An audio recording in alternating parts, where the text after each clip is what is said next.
ballot board have officially recognized our ballot language, the pro and the con side of it, and we are now issue 1 on this November's ballot. In terms of the policy, what does this do? What does issue 1 actually do? It does a couple different things. First of all, I want to let you know, here in Ohio, we have great rights for victims already on the books. Through our Ohio Revised Code and through the Ohio Constitution, victims are protected. But, unfortunately, words on a piece of paper, rights, are only words if they're not enforceable. And that's really what Marsy's Law, issue 1, seeks to do. We're one of 16 states remaining without enforceable victims' rights in our Constitution, and I surely don't want to be the last. Marsy's Law, issue 1, gives the victim or the victim's attorney the ability to petition the Court of Appeals during the criminal justice process. Currently, the only way to truly enforce a victim's right would be to overturn the entire case at the higher court, send it back down to the lower court for complete redetermination, which just puts the victim in the way of their tragedy one more time. Issue 1 gives this ability to petition in the middle of the court hearing, kind of like a timeout, to the Court of Appeals to say, hey, has my right been infringed upon or has it not been? The Court of Appeals makes that determination and then the case can resume. That right, we believe, is very important because it ensures the right of the victim, rights like notification and participation in the criminal justice process. These rights are rights that were denied to Marlena Medrano just a few short months ago. I think we all may have heard the case just outside of Columbus in Kirkersville, Ohio. Her accused domestic violence ex-boyfriend was released after 22 days of a 90-day sentence, and then we know approached her and murdered her colleague, and the chief of police in Kirkersville. She was not notified of his release after 22 days of a 90-day sentence. She did not have the ability to tell the parole board that she was still being harassed while the gentleman was inside of prison. And I cannot say that this would have changed the outcome of Marlena's life, but I can absolutely say that this right and the ability to enforce these rights would have potentially elongated her lifespan. The second major change that issue 1 brings about is the change in the definition of victim. Currently, the definition of victim, includes all felonies and certain misdemeanors. This expands that definition to encompass all crimes. This is incredibly important because, as we know, over 90% of court cases never actually make it to court. They're pled down before a court hearing, right?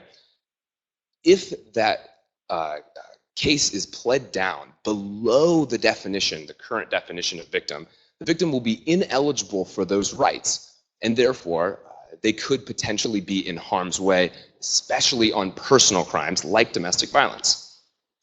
That's exactly what Marsy's Law is seeking to do, to bring enforceable victims' rights to the state of Ohio through our Constitution.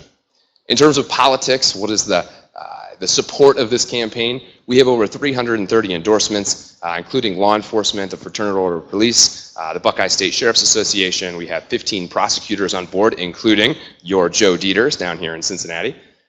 We are supported by Ohio Coalition of Adult Protective Services, community action associations, Attorney General Mike DeWine, Ohio's top cop, the Auditor of State, and many more faith leaders, including Councilman Charlie Wimburn and pastor down here as well. Of course, you can see this is something that's supported on both sides of the aisle. I think a great example would be Franklin County and Hamilton County prosecutors, Joe Dieters and Ron O'Brien, and then on the other side of the aisle, Sherry Walsh, prosecutor of Summit County.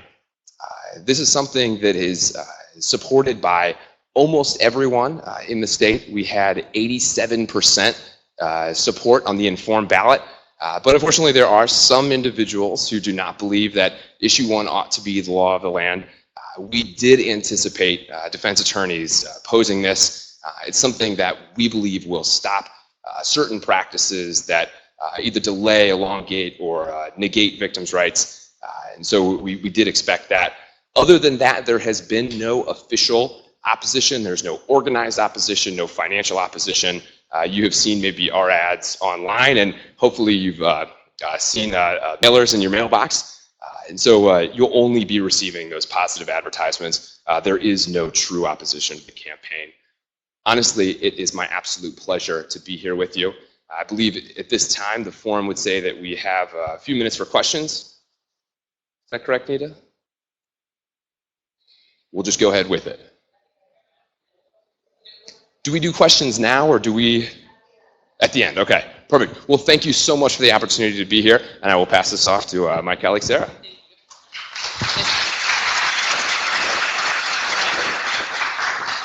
Thank you very much. Again, as Nita said, my name is Sarah Schwagardis, and I'm here on behalf of the Ohio Association of Criminal Defense Lawyers. A little bit about myself by way of background and why I believe that I can hopefully provide a little bit of insight into how you the effect of issue 1 is I do currently practice criminal defense law. I began my career as a public defender and currently work in Franklin County, where, as Chris said, Ron O'Brien is the head prosecutor, and I can say that one of the strengths that prosecutors have that is at issue that will be taken away by issue 1 is a prosecutor's ability to control the case. A lot of this gets down to some of the nitty-gritty details that a lot of people don't know about, but in situations like domestic violence, which is absolutely, I think, probably one of, it's the largest type of crime that's committed, and especially against women. It's usually men that are hurting women. And in domestic violence cases, though, things are messy. And what happens is oftentimes a victim will actually say, wait, I don't want to go forward. I want you to dismiss the charges. And right now, the prosecutor has the ability to say, okay, I hear what you're saying, but we're going to continue because this was wrong. And that provides a benefit to the victim, because in cases where they feel pressure from the accused to drop the charges, in cases where they feel guilty about saying something, they can't just, one thing that I always tell people is it's not up to the victim whether or not the charges are dropped. That is up to the prosecutor. So if you all of a sudden want to change something, it has to go through a process with the prosecutor. And so I've had many prosecutors tell me that is one of their greatest tools, is to be able to say, I hear what you're saying, but at the end of the day, we have a case that we can prove, and we need to go forward on this. So it's not just as much about cases that are not being prosecuted. The other thing is, on behalf of prosecutors, one endorsement that Marsy's law does not have is that of the Ohio Prosecuting Attorneys Association, OPAA, which is the organization that represents all 88 counties and all 88 prosecutors. And they came together and they looked at this and they voted on this and they decided to oppose this for exactly the reasons that I'm talking about, that this will negatively affect a prosecutor's ability to go forward. One of the other things that will absolutely come up in this is how this is going to be paid for. Because I jokingly said to Chris when I came in here, what kind of person is against victims' rights? Who's opposed to victims' rights? Obviously, I am extremely sympathetic to that, and I am very proud of the constitutional amendment that is already on the books on giving victims individual rights, and a lot of the language that is similar to the amendment that is being proposed. But as Chris said, this leads to the possibility that a victim can immediately stop a trial or stop a court proceeding and appeal a decision that they don't agree with. They have that right. Well, with that right you have a right to a lawyer for that. And the appeals process, as someone who does this, is not cheap. And so we need to find a way that we're going to pay for that. And while many prosecutors county prosecutors across the state of Ohio are so blessed to have strong victim advocates within their office, those victims advocates are not necessarily lawyers. And again, if this is a situation where the victim and the prosecutor disagree, the prosecutor's office can't represent them. They need to have another attorney. And again, it's a question of who's going to pay for that. So as we go forward, he's right. There is no coordinated campaign against Marsy's law. And I would simply say that there is obviously a public perception that being against this means that you're against victims, which is just simply not the case. I don't believe that this is a smart answer for Ohio. I believe that many other practitioners that see how this works and process already have said that this is an unworkable amendment. By way of an example, the state of Montana recently did the same thing and did the ballot initiative, enacted the constitutional amendment, was set to start in June, and they've already had to stop it. The court has issued a stay. The Attorney General agreed to the stay because they don't know how to implement this. So in theory, this is a wonderful law. It just in practice it is unfunded and unworkable. And then the last point that I have is the motivation for Marsy's law in general. The case of Marsy is from 1983 in California.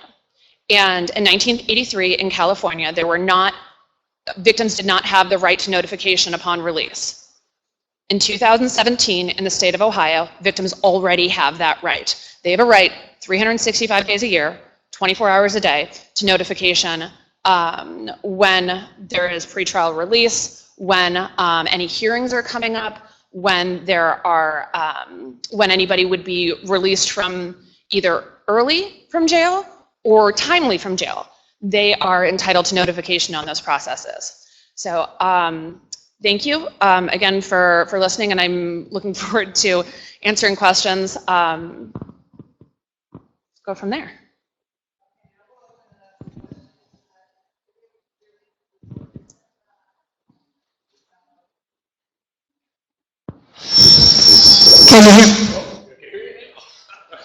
Can you hear me now? Does anybody have any questions here? Okay, I'll come up there. I thought you said something at the end of your presentation about that this might restrict some of the victims' rights.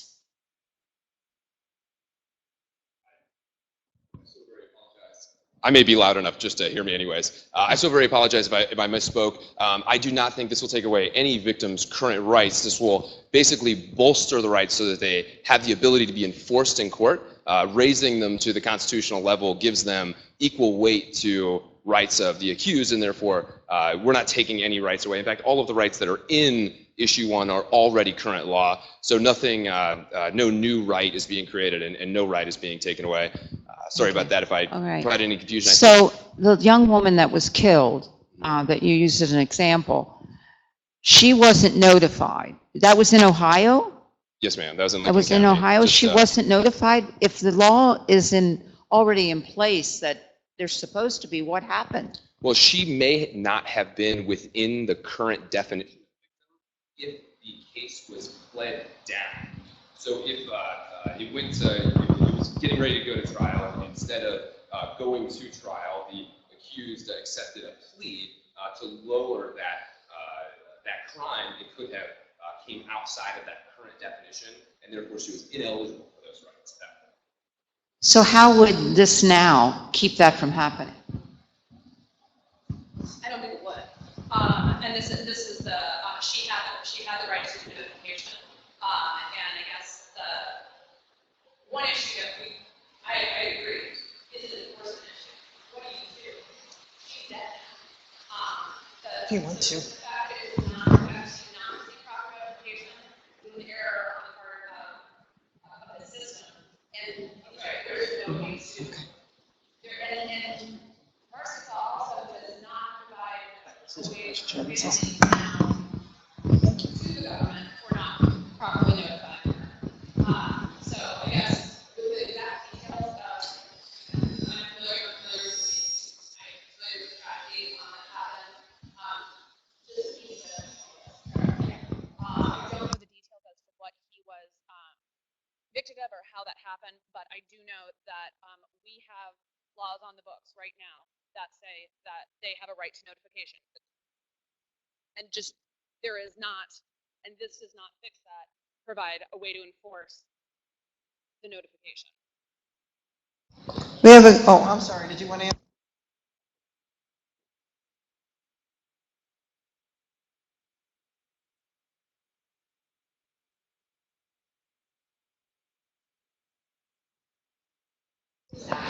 We have to have the mic on so the people at home can hear.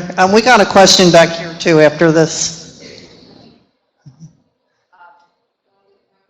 No, that's okay. I just asked how either one of these fix. Okay.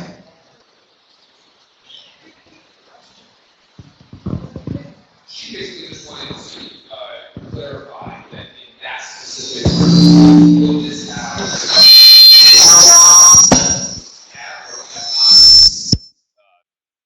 change the outcome of the individual's life. And I think we're both in agreement that it probably would not have. And I think enforcement is something that's very tricky to talk about, because when certain individuals talk about enforcement, sometimes you may hear them talking about different things. The Ohio Public Defender Tim Young, I think he's a great man, by the way. I do just want to say that, and a fantastic public servant. I mean, kudos to him for what he does, and Sarah as well.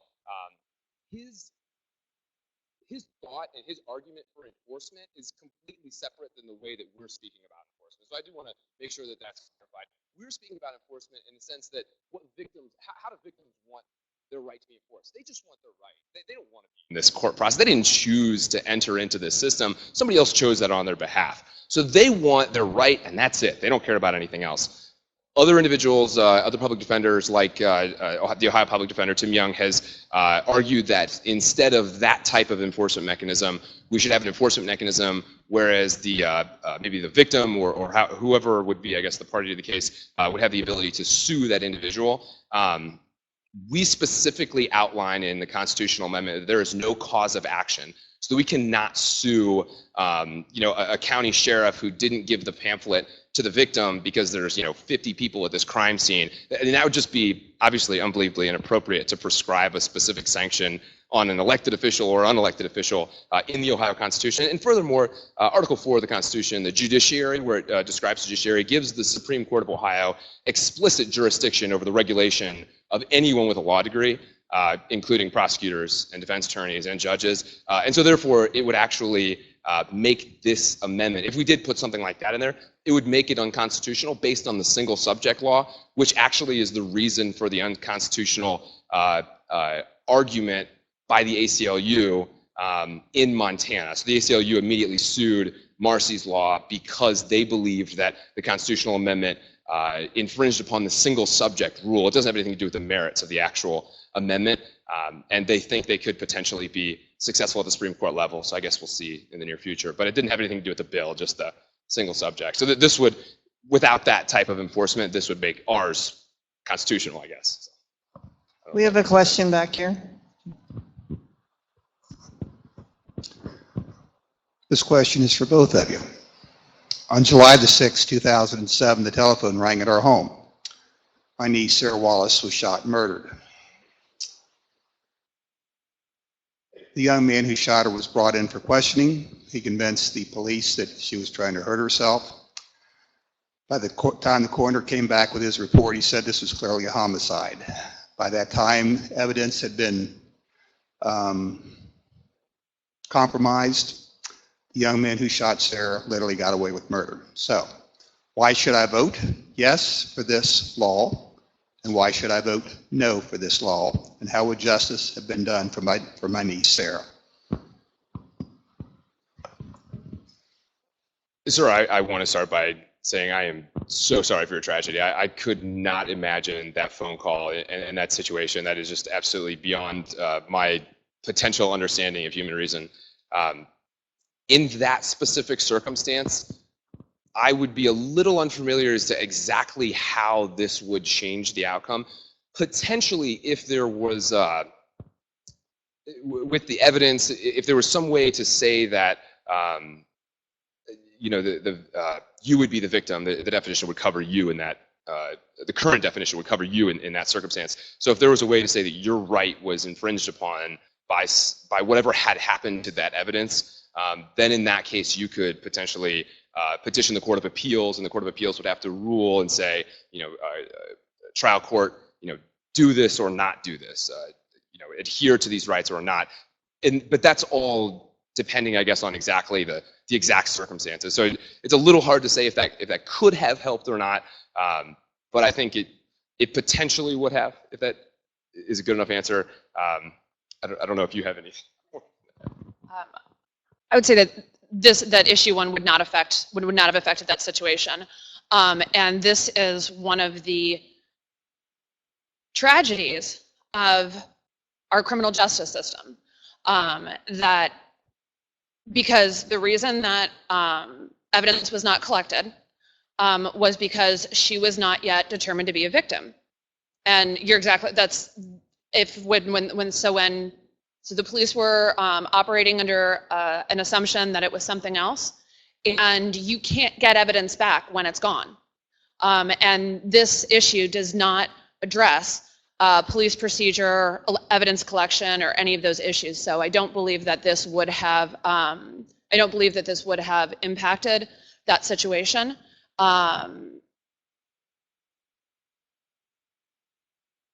And I would say that I'm so sorry, and I know that sticks with you forever.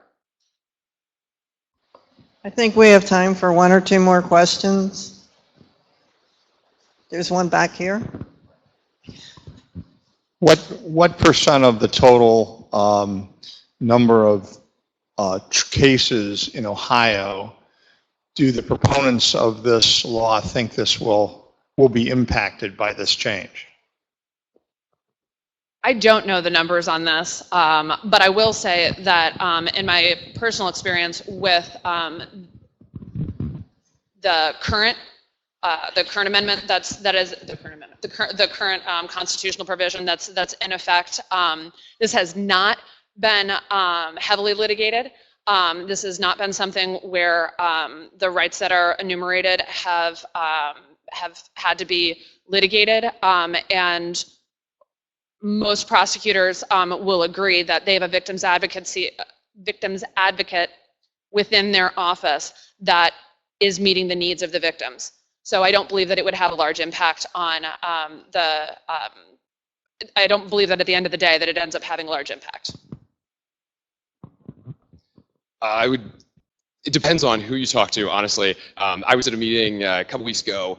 It was at Department of Rehabilitation and Correction, and it was a victim coalition meeting. It was all the people who were surrounding either nonprofit or governmental agencies that worked with or alongside victims. And I said, I think this will probably have a major effect on about 10 people a year. And I was heavily chastised and told no, that it would be much more than that. I think when you look at what exactly it is that the victims would purport to say that this helped or not, or what the issue was with inside of the criminal justice process, it would probably come back with a mixed review. You know, think about the current Constitution says that victims must be treated with dignity and respect, and the amendment that is proposed also says that. Well, that's obviously a little difficult to exactly say how we've affected an individual, because that could also be a little bit of their emotion and their understanding of the court case. But that is also partially the impetus for issue one.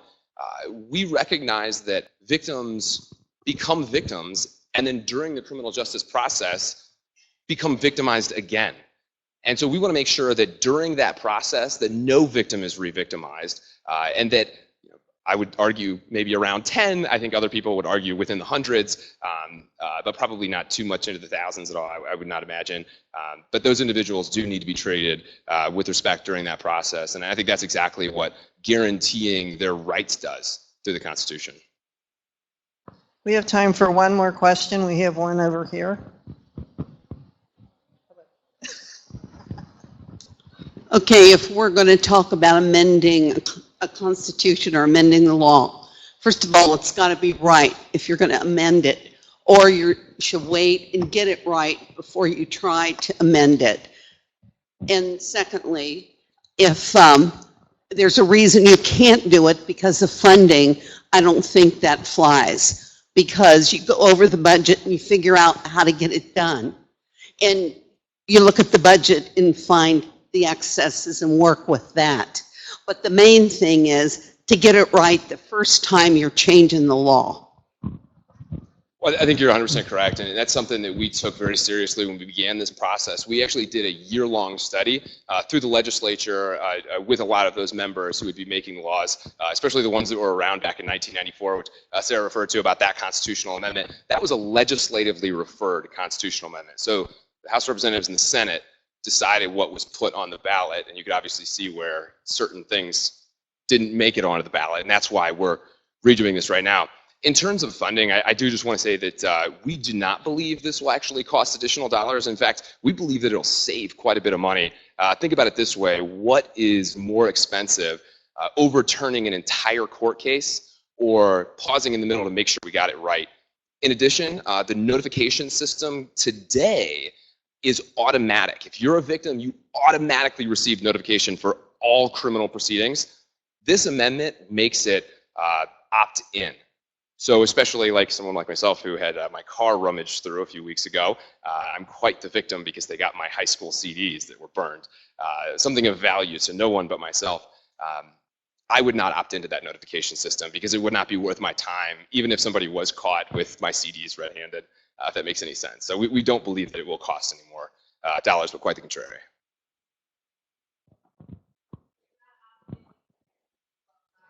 Yes, ma'am.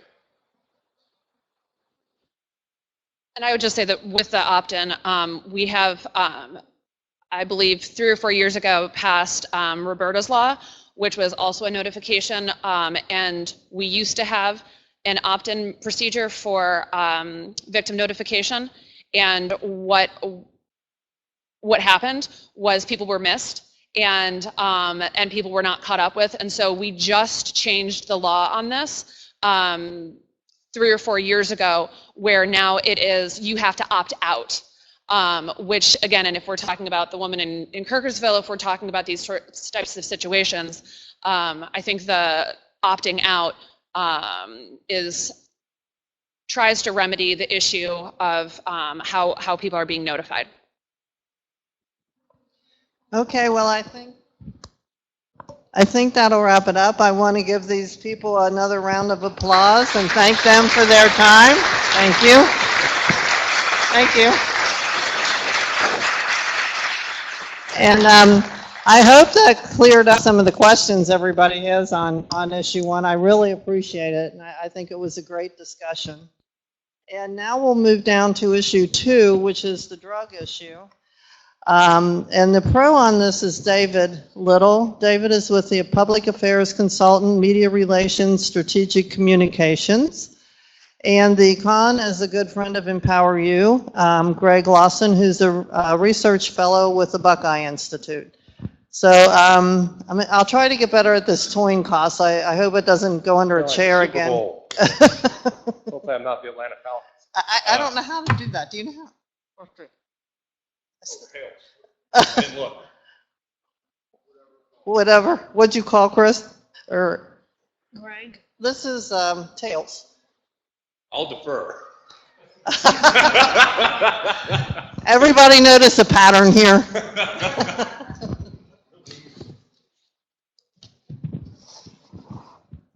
Thank you. It's a pleasure to be here this evening. I thank you for the invitation to present the case in the affirmative for the issue 2 that is on this fall's ballot. I am David Little. I live in Cincinnati, and I've been traveling the state to make sure that voters understand the issue before them and to explain why it is a good thing for the taxpayers of Ohio. Like Marsy's Law, this is a citizen initiative. Almost 200,000 people believing that drug prices were too high, and believing that the state of Ohio should be able to save money by negotiating drug prices. Filled out the petitions, went through the process, withstood attacks from the pharmaceutical industry all the way to the Supreme Court. The 6-1 Republican Supreme Court agreed with our position, 7-0, and as a result, we are looking forward to 3.5 weeks before Election Day. If anyone here believes that the pharmaceutical industry has your best interest at heart, or that their prices are not high enough, I strongly suggest that you vote no on issue 2. If you believe, like a vast majority of American citizens do, that they're being ripped off and taken advantage of, then I strongly urge you to take a strong affirmative look at voting for issue 2. Let's just take a look at a couple of truths here. We're in a forest fire of addiction brought by the drug companies. When they dumped into Ohio, hundreds of thousands of people became addicted. Some of you know some of them. That has led, when we finally overcame drug company objections and the Ohio legislature finally cracked down on pill mills that were scattered across southern Ohio, it led the way for the illegal heroin. So now counties across the state, including this one, are confronting increased bills, and taxpayers are cleaning up the mess of the pharmaceutical industry. Ask your Attorney General and potential Governor Mike DeWine. He is suing 5 of the top drug companies for those very reasons, as is the mayor of Cincinnati, Dayton, etc. By the way, the mayor of Cincinnati and his opponent, who you'll be seeing in a few days, both support issue 2. We pay more than any other nation, 3 to 5 times as much as any nation for the same exact drug. Now, in any other way, you would not put up with that. If you went to get your lunch and you had a $5 lunch and the guy next to you got a $1 lunch, you would wonder why you were being cheated. You should ask the same question regarding drug prices in the United States. It's why lots of grandmothers in Ohio go to Canada so that they can fulfill their prescription. Or if you're in California or on the southern border, you go to Mexico to fulfill those prescriptions. You go to Tijuana and one of the main signs you'll see is Pharmacy, everywhere, because people are desperate to save money because prices are so high here. For instance, in the United States, according to the head of the Cleveland Clinic, with the rise of the opiates and drug addiction and needles, you got more hepatitis C. They have discovered a way to rid someone of hepatitis C. In Ohio, it costs $90,000 to get cured over 3 months. If you have the same problem in Egypt, it costs $1,000. If you have the same problem in India, it costs $900. That, ladies and gentlemen, I suggest makes absolutely no sense. Drug company profits are $711 billion over the last decade. Prices have gone up 800% since 1990, 800%. No family, no state government, no institution can survive those kind of increases. It is unsustainable. AARP says our drug costs have gone up 204% for the main drugs in the last 8 years. Unfortunately, we are the most overprescribed, over-medicated society in the world. 80%. This amazed me. When I heard this, I thought, man, we really do have a problem. 80% of all pain medication consumed on this planet is consumed in the United States of America. We apparently have an incredible amount of pain here that doesn't exist all around the globe. It's because we are also one of the few societies anywhere where the pharmaceutical industry lobbied, used their 2,000 lobbyists in Congress to change the law so they could market directly to you. So you could sit on your couch later tonight and create self-diagnosis so that you can figure out what's wrong with you. And they teach you how to say the drug, and then you go to your doctor and say, gee, I found out what's wrong with me. It's restless leg syndrome. And I need your drug to take care of it. And unfortunately, we pass these costs through so that they're not so distinguishable. We say, well, that cost is picked up by the state of Ohio. Well, that cost is picked up by the federal government in Medicaid or Medicare. Or that cost is my private insurer. So you have a deductible, so you can't wait till you get up to your deductible so you can start raking back your own money. The fact is, we are paying more than anyone, and there is a reason for that, is because they have rigged the system. This ballot initiative, okay, 2 minutes. This ballot initiative is a chance for Ohio to make a statement, to fight back. The drug industry will spend whatever is necessary to make sure they win. They are terrified that this idea that citizens actually have a say as to what their state and what they should have to pay for drugs, something in line with anybody that came from France or Britain or Germany or Italy or Canada. Are we the only suckers in the world? This is your chance to push back with issue 2. It simply says we want to negotiate to pay the same rate that the VA has been paying for 25 years. Pretty simple.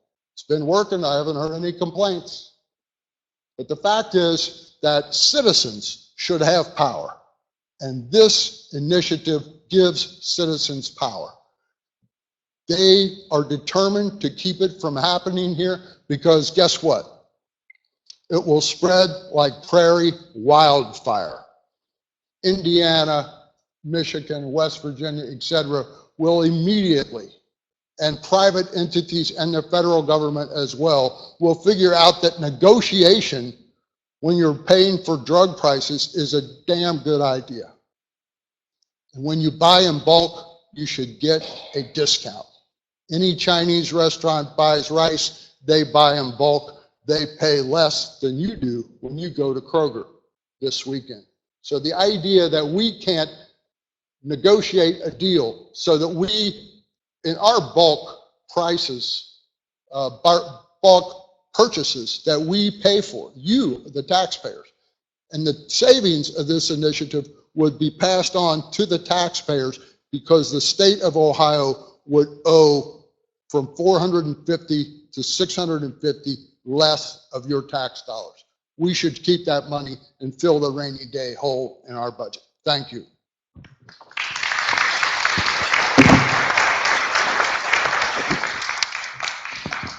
Well, first of all, thank you very much, and thanks to Empower You and Nita in particular.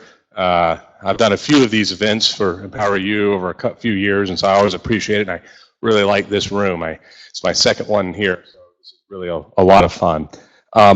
First of all, I want to say the Buckeye Institute, we're a free market think tank in Columbus. For those of you that are unaware of who we are, I guess a simple analogy is we're sort of like a state-focused heritage foundation. That's kind of a shorthand way of describing it. And, you know, we would agree that prescription drugs costs are too high. I don't think there's anybody really who doesn't agree with that. And I actually agree with most of what David was saying, but I think there's a key thing that is not quite accurate in how that was portrayed, and that is the discussion of negotiation. This isn't a negotiation. This is a mandate. This is a price control, is what this initiative actually is.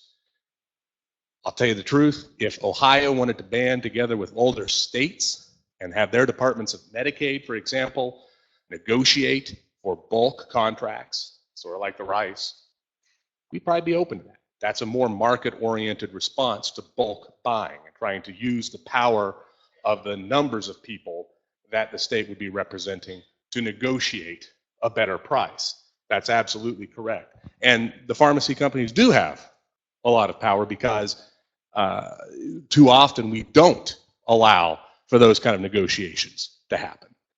But this simply says the state shall pay no more than what the U.S. Department of Veterans Affairs pays for the lowest cost drug. And there's a host of challenges with that. There's a lot of technical aspects to it, one of which is that the VA does publish some of their prices. They don't necessarily publish all of their prices. So there's ambiguity as to how this would functionally work. If you don't know what the VA is doing, you'd have to ask the VA, and some of these are privately negotiated between the VA and certain drug manufacturers and are trade secrets. So the VA is not going to want to necessarily disclose all of that information. Otherwise, it could create problems with the contracts that they have with certain drug manufacturers. So that's a technical problem in terms of how this would be implemented should it pass. Another thing I think is important is that this only applies to the drugs that are purchased by the state. Basically, this is Medicaid. So this is Medicaid folks, so which is about a third of Ohio is on Medicaid in one way or another, especially now that we have the expansion in Ohio. It doesn't affect anybody who is on Medicare. It doesn't affect anybody who has private health insurance coverage at all. So this act only deals, now look, I'm for saving taxpayer money. I mean, we're for reforming tax code and doing a lot of other stuff at the Buckeye Institute, so it'd be good to see the taxpayers save money. But what has not been described is how the Department of Medicaid already has to get rebates from drug manufacturers with the Department of Medicaid. There's also issues with generics, and what Medicaid actually has a much more expansive formulary of drugs that it has than the U.S. Department of Veterans Affairs. So interestingly enough, if Medicaid is covering a drug that is not on the VA formulary, I'm not so sure that this bill would do anything with that price. The price would stay the same because it's not on the VA. The VA doesn't pay for it at all. So these $400 to $600 million of savings, I'm not going to dispute that there may be some savings that could occur. It could happen. I suspect it won't be nearly that much.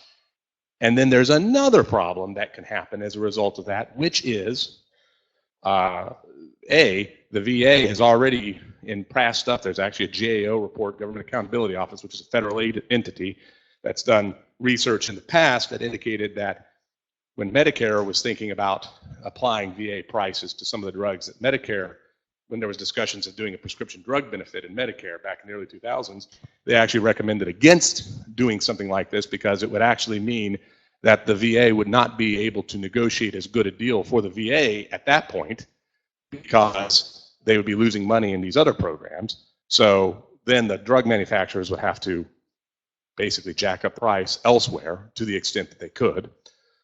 So you're going to potentially see, and I can't tell you exactly what the numbers are going to be, but a leakage.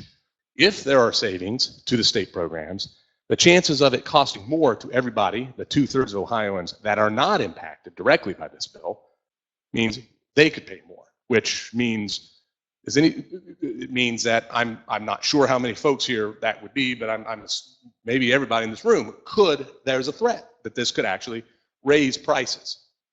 There are better ways to lower prices than through a mandate like this. I mentioned one, which was letting states band together if they want to. I know a legislator who's working on that idea in Columbus. He hasn't introduced the bill yet. He's an innovative thinker. He's a good guy. He's done a lot of Medicaid reforms. Jim Butler, some kind of Dayton area, good guy. I'll tell you something else too. We need to do things with some of the patent issues. One thing that happens a lot is squatting on patents. Big pharmaceutical companies will make small modifications to a particular drug. This has happened with some of the Suboxone, some of the stuff that's used to treat the opiate addiction issue. They will change it from pill to a film. that doesn't have really any significant pharmacological differences, but it's a different product. So they get a new patent, and guess what? They get to sell it at the high price instead of getting a generic in. When you get generics in, you save money. So you've got to let and I'll tell you this, it's unpopular to say, but you do have to let the pharmaceutical companies make money on a blockbuster drug when they do it, because if they don't make money, they're not going to continue the R&D. We talk about Egypt and India and these other countries that have such cheaper prices. Yeah, it's because they're basically leeching off of us. I mean, there's no other way to put it. They're leeching off of the fact that there is R&D. Now, I'm not going to tell you that the pharmaceutical guys are going to always tell you that it's always R&D and we got to make all this. I don't think that that's always true. I think they overstate that case. However, you can spend billions of dollars, and I know of Eli Lilly as an example of a drug manufacturer, and I was just talking to some of their folks. They literally spent, I don't know, it was at least $2 billion on trials, and it failed in a late FDA trial run. They'd spent tons of money. Now the drug is not going to be able to be gone to market. They lost all that money. They're laying people off actually because of that. Well, that does happen. It's a reality. So there does have to be some level of recouping as well. Now, again, we need to be able to deal with bulk purchasing. We need to be able to make sure that companies aren't basically gaming the patent situation so that they can set on long-term patents and keep generics off the market, because that then reduces the competition. And that's what this is all about. We want to reduce prices. The best way of doing it in such a way that limits the long-term leakage of cost to other people, like a water balloon, when you squeeze it and the water goes to a different area of the balloon, is to have a true free market. We don't have that in America. We don't have it in Ohio. But we should be moving and aspiring to move us further in that direction so that we can have actual competition. And I don't think the pharmaceutical guys would like me saying that. I don't think they want states to band together to purchase things. I don't think they want patent reform. I don't think they want healthcare transparency costs and to be able to go and shop around or do any of those things. I don't think they want that. But those are the actual kind of solutions that in the long run will have a sustainable impact on reducing prices more here in America and Ohio specifically. And look, I mean, it's true, there's the direct marketing and there's a lot of things that were discussed there.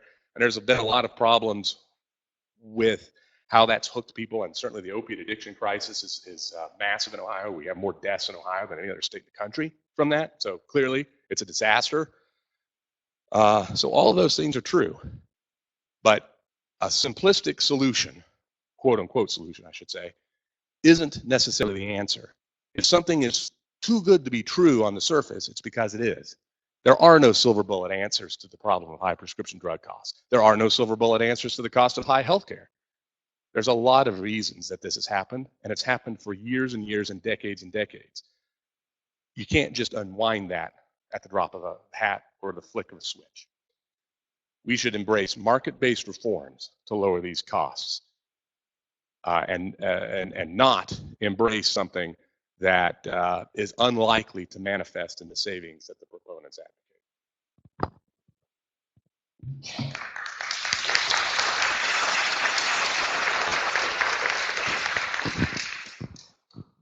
Okay, thank you very much. Now we're going to open it up for questions. I'll start back here. I'll come to you. Sir, you mentioned about negotiating. I've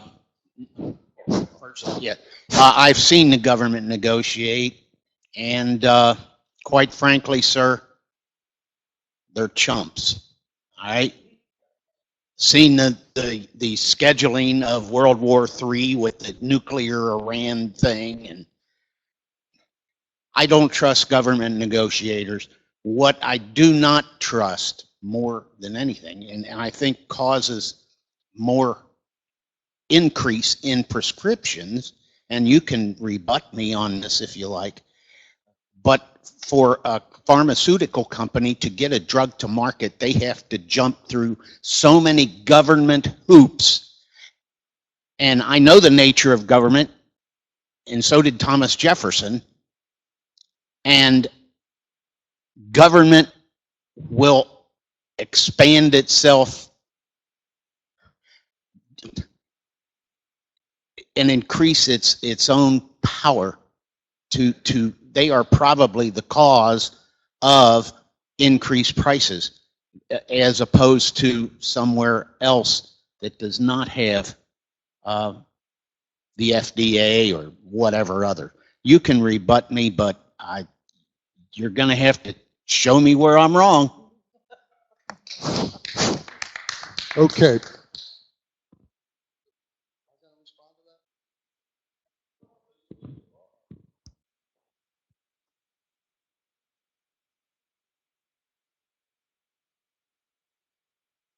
Yeah, both, yeah, please respond.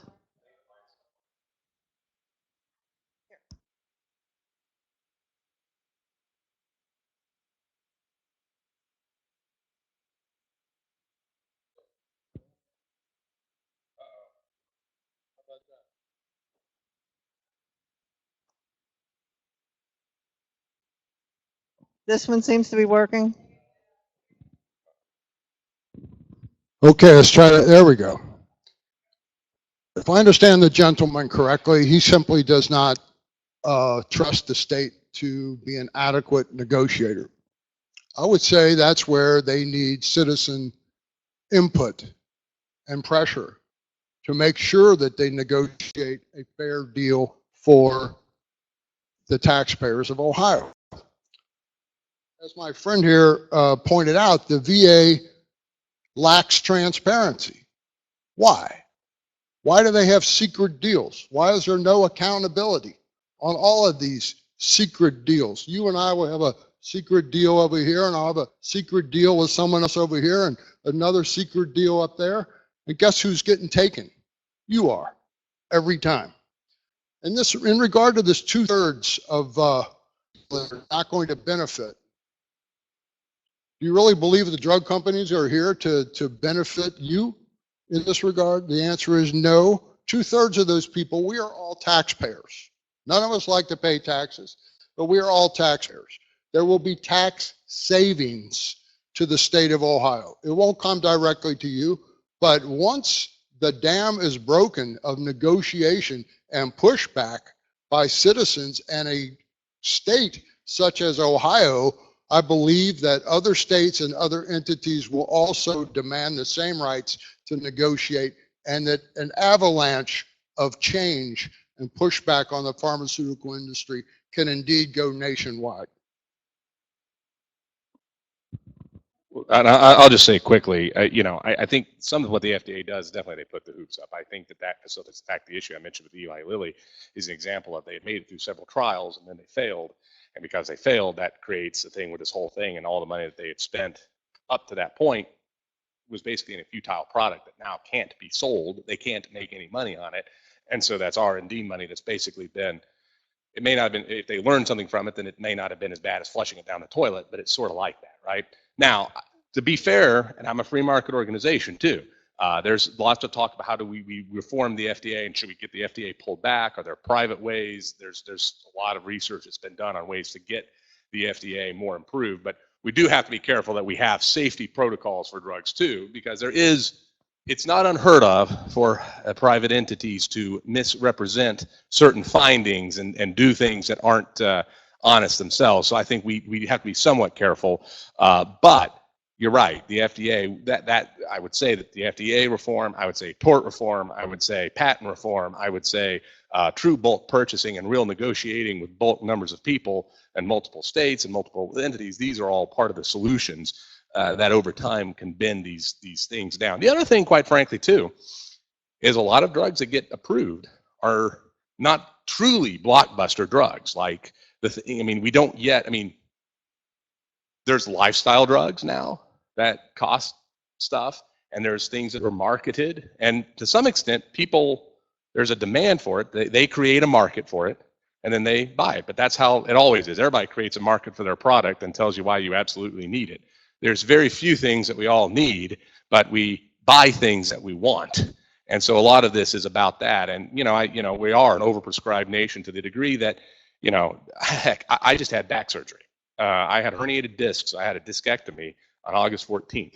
I need to get rid of it. And hopefully nobody here, I'm not going to tell anybody where I live. Just no offense to anybody here, but I have like 70 pills that are in opioids because they gave it to me. I used like maybe 10 in 4 days. I didn't like what it was doing. I didn't really need it. I haven't yet gotten rid of them, but I still have them. That's ridiculous. Now, I think Ohio's actually implemented some policies, even interestingly enough, literally like within a week or so of when I had my surgery, that they came online with some new restrictions on the prescribing for the opioids. But, you know, I mean, I had 80 pills, you know, and I probably could make a lot of money if I was inclined to do illicit activity. Of course I'm not, so I need to take it to the pharmacy and all instead of, you know, flush down the toilet. You know, I think it's the pharmacy. I need to take it into the pharmacy. So, but you know, that is an example of where we, in some sense, there is also beyond just what can government do and just what we can do with those policies. There's an interesting society question as to how we want to be and what we expect. The drug makers definitely pushed that out there on people. But then people said, oh, I need this, I need this, I need this. And then the doctors didn't want to say no. And actually then because of how we started reimbursing doctors and paying doctors for quality of care, right? Instead of just paying them as a fee for service, now, you know, patients are part of your methodology for like Medicare reimbursement and Medicaid reimbursement for nursing homes and things like that is patient surveys. Are patients happy with the care they're getting? Well, is a patient going to be happy if they don't get the pain pill? So you can see where there's a whole host of those things that when you start peeling the layers of the onion back, there's a lot of issues that drive some of these costs. So again, I guess that's why I would say that it's more complicated. It's a little bit of a Gordian knot that we've created for ourselves, and we need time and a number of different angles to attack this rather than a single way. I've been asked to ask that we keep the questions and the answers shorter because we got tons of questions. Sorry. And we also have a question online, which I'll take in a moment. Are you waiting for a question? You're waiting to respond?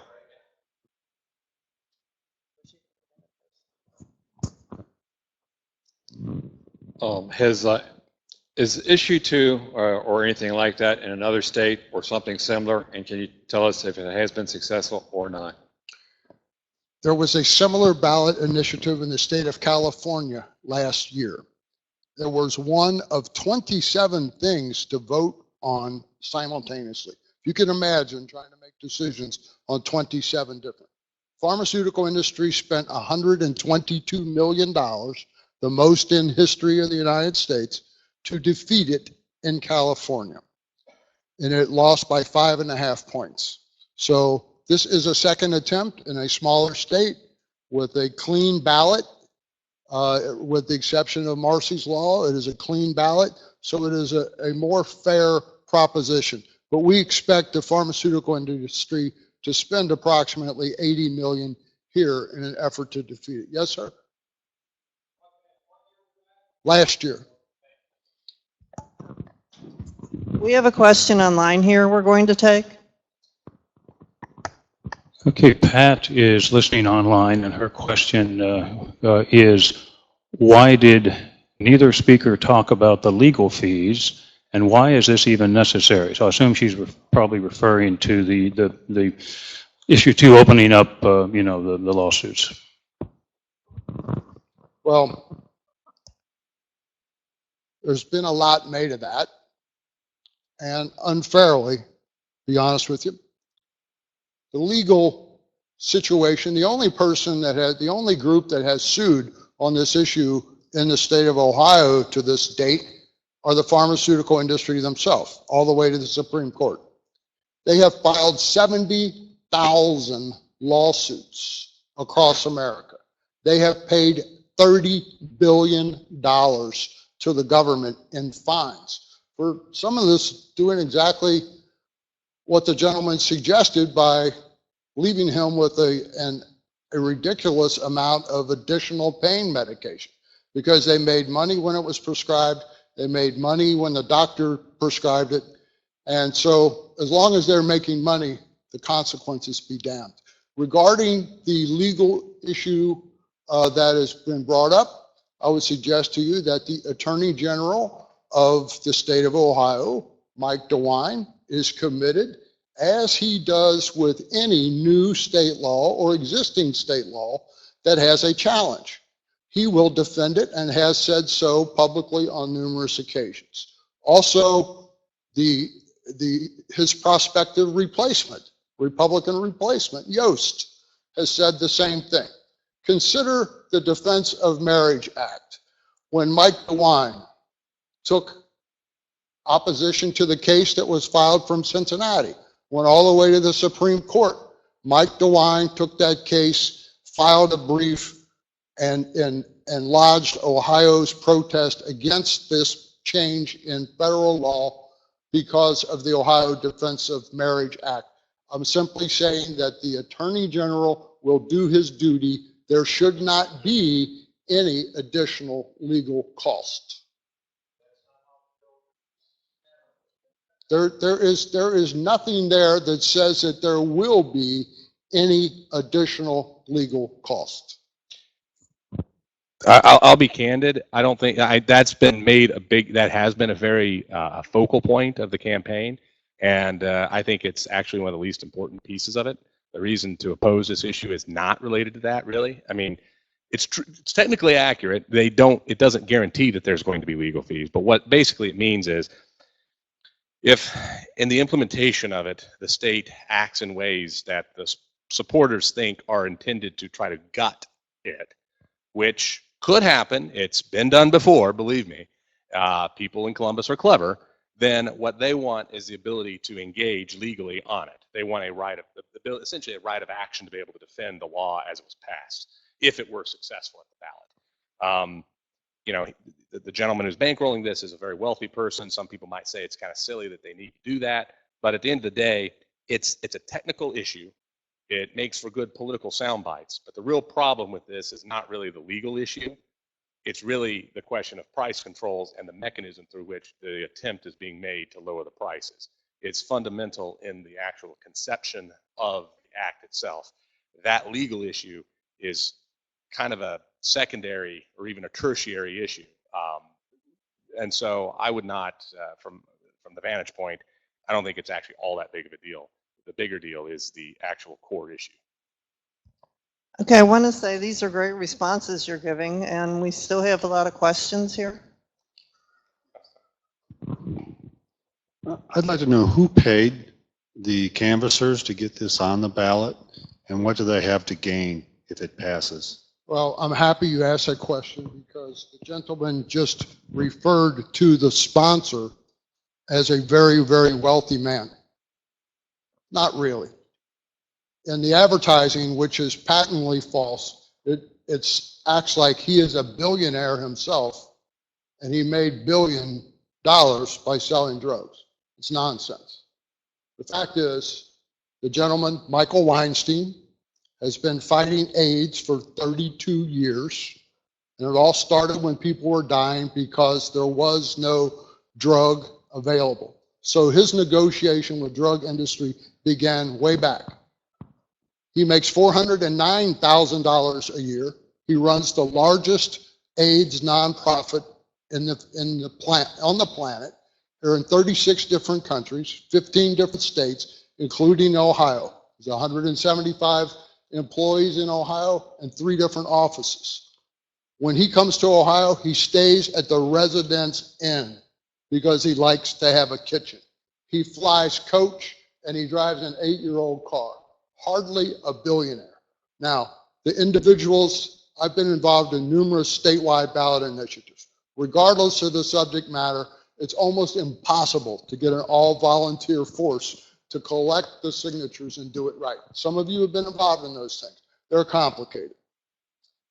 The petitioners, the ballot petition seekers were of course paid, as they are in virtually all of these efforts. And they were paid by the AIDS Foundation. And our campaign, which is being outspent about 9 or 10 to 1. And you're watching television, you tell me if that's obviously not true just by watching the advertising. So we're truly a David versus Goliath operation, but about 99% of the Yes campaign is being borne by the AIDS Foundation, which has assets of approximately $1.3 billion.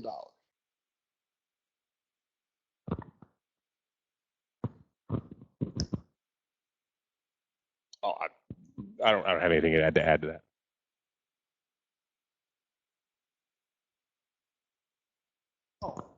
We can only take 3 more questions, and please keep them short and keep your answers short because we're running over.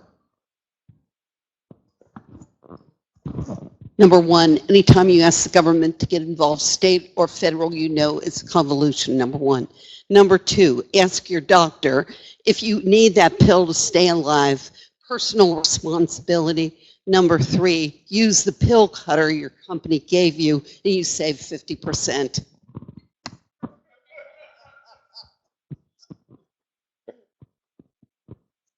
Thank you for coming tonight. On the Buckeye Institute, are they receiving any money from the drug companies? I am not aware. I don't deal with the fundraising side. I honestly don't know the answer to that question. But I'll tell you this, I'm pretty confident that some of the things I've said here tonight probably would not be things that they would like to hear either. So this is a philosophical position that we have as a free market organization to not like what we would characterize as price controls, and we would maintain that position.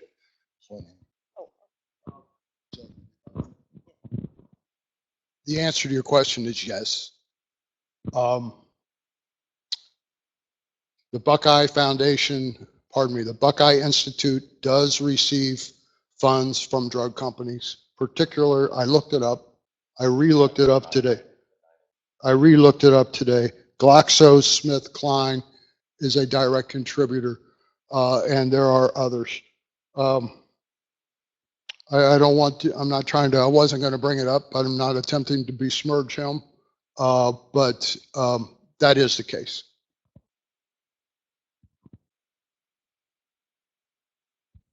Here you are.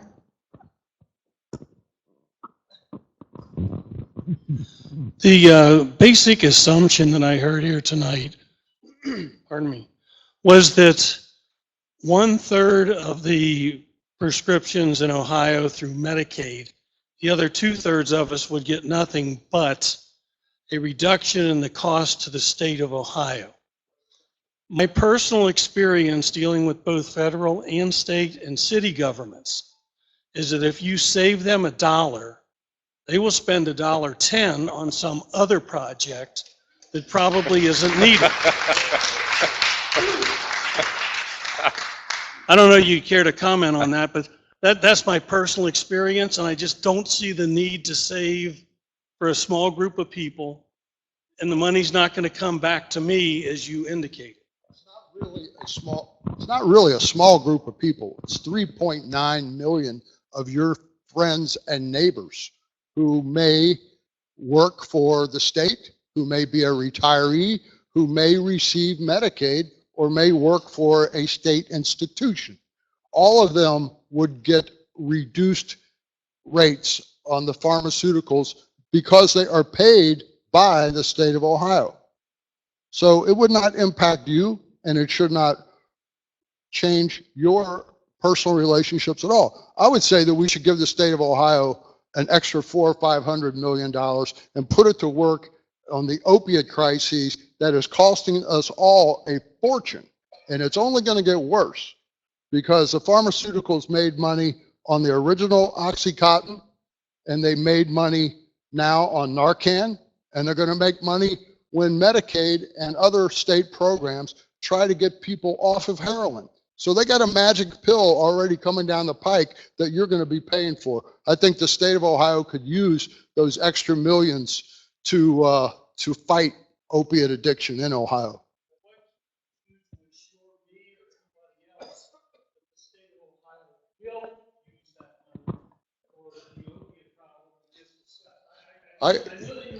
Excuse me, okay. Okay. Let Greg respond to his response, please. I mean, I think you bring up a point that it's not clear how they would spend the money. I mean, there's a lot of things. There's schools that everybody, right, wrong, and different. People always are saying we need more money for the schools. There's other Medicaid things aside from the prescription drug that there's costs for. There's discussions of, do you need further tax reform, and are there going to be more tax cuts at some level? I mean, there's folks who want to see more of that done as well. So I think the answer is you have no idea what's going to happen really with those direct dollars. So nobody's going to be able to answer that question because it'll be up to the General Assembly in the next budget cycle. Yes. Okay, we have time for one last question over here. Someone who hasn't asked a question. Would you say your name, please? My name is Kathy Carlberg, and my question is, why are so many health organizations and chambers of commerce and veterans administrations opposing issue 2? Well, I mean, I think that the answer is there's concerns about, there's concerns about what I was talking about before, about where costs can be raised. If you're a chamber of commerce, you represent businesses. Well, businesses obviously pay a lot of money. They get a tax incentive to do so, but they pay a lot of money for their employees' insurance plans. So if prescription costs get displaced out of, say, a state program, so if you do, let's say, have $400 or $500 million of savings here, and over time, I mean, it's probably not going to be like a light switch and they do it overnight all in one pop, but are they going to slowly, is there going to be ways to raise the cost to other insurers? That is a possibility. At that point, that would be money out of the pockets probably of employers. So I think that drives a lot of consideration from the Chamber of Commerce's perspective. Healthcare entities, hospitals, all those folks, they're going to be concerned. They don't want to pay necessarily more, although, you know, they probably would get reimbursed. A lot of them get paid through Medicaid, and there's a lot of convoluted, complicated financing there, but that would be probably their public statement for why it is. And there is some concern that some of the veterans organizations, which have come out against it, that this could malform how the VA continues to do their own negotiation. If they end up saying, hey, you can only pay this here, and then let's say it does spread to other states, that might make the pharmaceutical guys say, well, we're not going to negotiate as much of a low price for the VA now because we have to, you know, create a problem. So there's a cost issue that could happen there. So that's some of the rationale that a lot of those folks have. But look, and I think that there are some legitimate issues there. And I'm not going to say that, you know, pharma is not putting a bunch of money in. They are. I mean, it's clearly in their interest not to have this thing happen. And so they are bankrolling 90% or more of the thing. And I'm not here to say that big pharma is the best thing ever, although they do make good drugs and that have helped people too. So you got to be careful. But are they out for their own interest? They're out to make money just like everybody else is out to make money. Everybody's out to make money. And if they can find ways to make it, they're going to do it. I think our position is to just make sure that as we put the pressures of a market in, this is where the free market is so important. And we don't have it. And I always kind of stress this because big companies don't like the free market particularly, because the free market means eroding your profits because, or making you have to compete more to make more money. And so if we free things up, they're not going to like it anymore. Our concern is when you do mandates, there's always that there's the unexpected effect. It's like a water balloon as you push it. The only way you can really address the long-term problems is to have a real free market and some of the other reforms that I was talking about. I'll try to answer that as quickly as possible. 1 minute, please, David. Thank you. Please. You referenced the Veterans Administration. Some veterans groups are for this. Some veterans groups are against it. But that is federal law. So the prices on veterans cannot be raised. And you really, that is a straw man, and veterans are being used as a hostage in this situation, pretending that the drug companies will raise prices. If you put a leash on them over here, you references a balloon. Well, what you're really saying is this 2/3 of you and other states and veterans are all being held hostage, essentially, by the drug companies and saying, if you put any pressure on me on prices that I sell to the state of Ohio, I'm going to turn around and burn you somewhere else. I think that is reflective of their attitude and reflective of their past practices. Let's thank our two guests for coming tonight to fill you in. Thank you. Thank you, Greg. Thank you, David. Appreciate it. And I know Nita Thomas worked so hard on putting this together. I'd like to thank her for her work tonight. We had 45 people online tonight. That's the most that have ever joined us. And we just want to tell them if they want to join our Eliminate the IRS, send us an email to info@empoweryouohio.org. See you all for our next sessions. Thank you for coming tonight.